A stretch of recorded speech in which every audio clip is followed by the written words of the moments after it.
அரசு கஜானாவை பத்தி நீங்க கேக்குறீங்க பாருங்க, இவ்வளவு ஃபேக்டர் எல்லாம் நீங்க நாங்க இங்க அனௌன்ஸ் பண்ணது ஒயிட் பேப்பர். இது வந்து எவ்வளவுதான் நிதி இருக்கு, அதோட நிதி நிலைமை என்ன சார்? நாங்க இப்ப அனௌன்ஸ் பண்ணது ஒரு white paper on the last ரெஜிமோட என்னென்ன எக்ஸ்பெண்டிச்சர், என்னென்ன டெபிசிட், ரெவன்யூ டெபிசிட் தான் நாங்க இன்னைக்கு ஒயிட் பேப்பர் மூலமாக சொல்லியிருக்கோம். இது அடிப்படையாக நீங்க தெரியும் உங்களுக்கு என்னென்ன பெண்டிங், என்னென்ன டெபிசிட் நம்ம இருக்கோம்னு சொல்லிட்டு இதை அடிப்படையாக வச்சு தான் அடுத்தடுத்த கட்டத்துக்கு கவர்மெண்ட் வந்து ஆனரபிள் சீஃப் மினிஸ்டர் டைரக்ஷன் படி, அட்வைஸ் படி we will go on.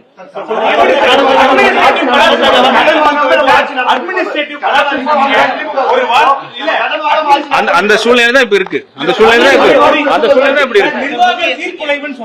ஆமா, இப்ப நான் என்ன சொல்லியிருக்கேன், ஒரு டாஸ்மாகா இருக்கட்டும், ஒரு மைனிங்கா இருக்கட்டும், ஒரு லேண்ட் ரெஜிஸ்ட்ரேஷன் இருக்கட்டும், எல்லாத்துலயும் லீக்கேஜ் இருக்கு, எல்லாத்துலயும் கரப்ஷன் இருக்கு.